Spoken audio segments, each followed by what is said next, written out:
मुसलमानों के पास तो इस देश के नागरिकों के पास सेल्फ डिफेंस का अधिकार है। सुप्रीम कोर्ट कहता है, ये संविधान कहता है कि हमको सेल्फ डिफेंस, आत्मरक्षा करना चाहिए और आत्मरक्षा का दायरा बहुत बड़ा है। तो क्या मुसलमान अपना एक सेल्फ डिफेंस टीम बना ले और कहे कि हम इसमें कानून की मदद कर रहे हैं? अगर आप चाहते हैं तो मैं बोल देता हूं कि हाँ, बनाइए आप।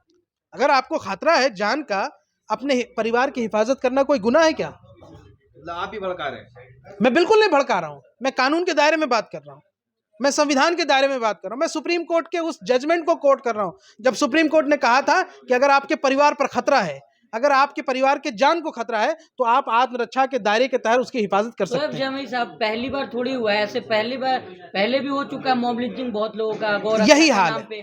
आप लोग हमेशा जब भी कुछ होता है तो आवाज उठाते हैं फिर सो जाते हैं क्या? नहीं, बिल्कुल आप मुझे क्रिटिसाइज करें, हाँ, गलती हमारी है। जब ऐसे कुछ हालात होते हैं तो हम 2 दिन मीडिया पे हम कुछ आवाज उठाते हैं। कुछ लोग यहाँ से भाड़े के टट्टू टेलीविजन पे आकर के बीजेपी आरएसएस को सपोर्ट करना शुरू कर देते हैं। उसके बाद फिर जो है हंगामा होता है, फलां साहब बयान देंगे, फलां साहब, फिर उसके बाद जो है लोग भूल जाएंगे और हम सब बिरयानी खाने चले जाते हैं। और 2 दिन के बाद फिर कोई जंतर मंतर पे बाबा आकर के भड़का करके चला जाता है। और यूं ही जो है ना नासिर को, ना जुनैद को, ना अखलाक को, ना पहलू को, किसी को इंसाफ नहीं मिलता। ये तमाशा बन रहा है।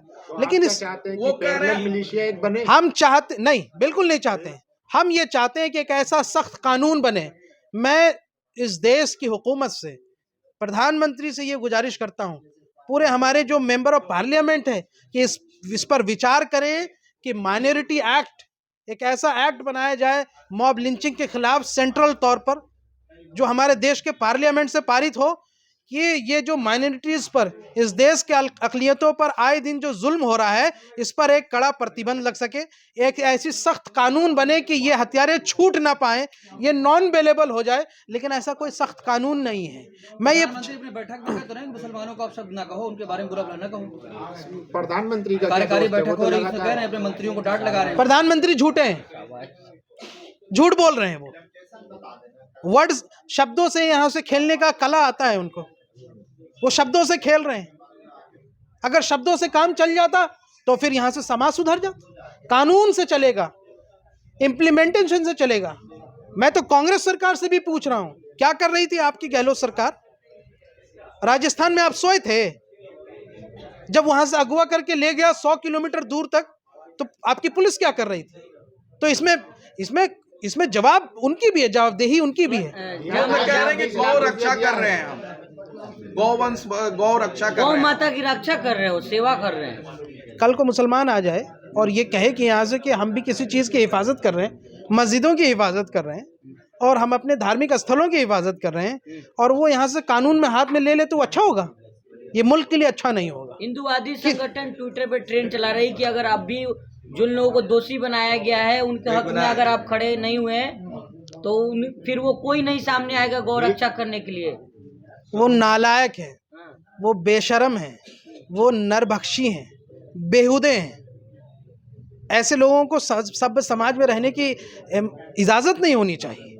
आप ये बताइए कि जो लोग खुलेआम आताताई, क्या आताताइयों से हिफाजत करना हमारा फर्ज नहीं है? जो आताताई खुलेआम आतंक मचा रहे हो, जो आताताई खुलेआम आम नागरिकों को, मासूम नागरिकों को अपने यहाँ से बलि चढ़ा रहे हो, उनको साथ जुर्म जबरदस्ती करते हैं, उनकी जानें ले लेते हैं, क्या ऐसे लोगों को सपोर्ट करना चाहिए? क्या मुस्लिम समाज किसी आतंकवादी के सपोर्ट में आता है? मैं पूछना चाहता हूं। नहीं आता। यहाँ से सेकुलर समाज भी नहीं आता। लेकिन ये जो वो खुद कह रहा है मैंने ये काम किया ही नहीं है, गुड़गांव में बना के बोल रहा है। गुड़गांव में था, मोनू जी एक्यूज था, मैंने गुड़गांव में था, मैं उसका फंसाया जा रहा है, वीडियो बना के बोला है, फंसाया जा रहा है, हमारा कोई लेना देना नहीं है। जब श्रद्धा का मामला हुआ था तो कह रहा था कि आफ्ताब भी जो है ना वो खुद को बेगुनाह मानता है। जब यहाँ से कहीं रेप हुए थे, ठीक है ना, इस देश में जितने भी रेप हुए, जो मुकेश नामी रेपिस्ट था जिसको आप कोर्ट ने सजा सुनाई, वो बरसों तक कहता रहा कि मैं बेगुनाह हूं।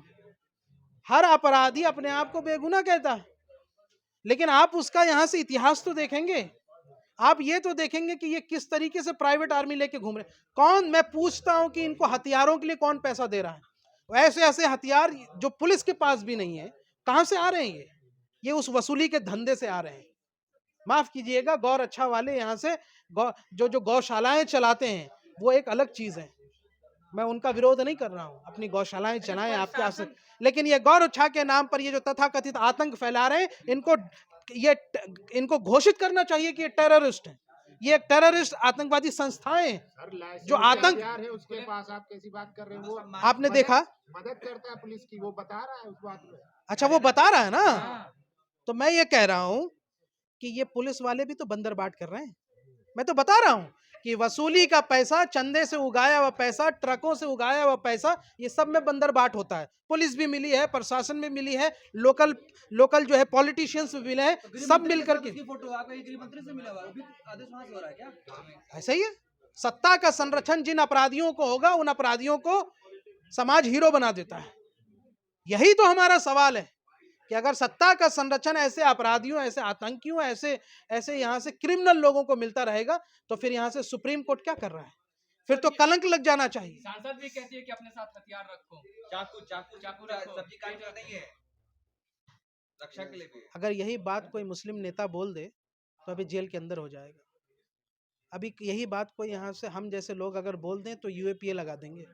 हम नहीं बोलते, हम तो सिर्फ इस बात की कह रहे हैं कि मैं सिर्फ एक सवाल पूछ रहा हूँ आप पत्रकार साथियों से और जो दर्शकों तक, कि हमें ये जो भारत का संविधान है, ये जो कानून है, सुप्रीम कोर्ट है, ये हमें आत्मरक्षा का अधिकार देता है या नहीं देता है? और अगर देता है तो इसको इलोबरेट किया जाए।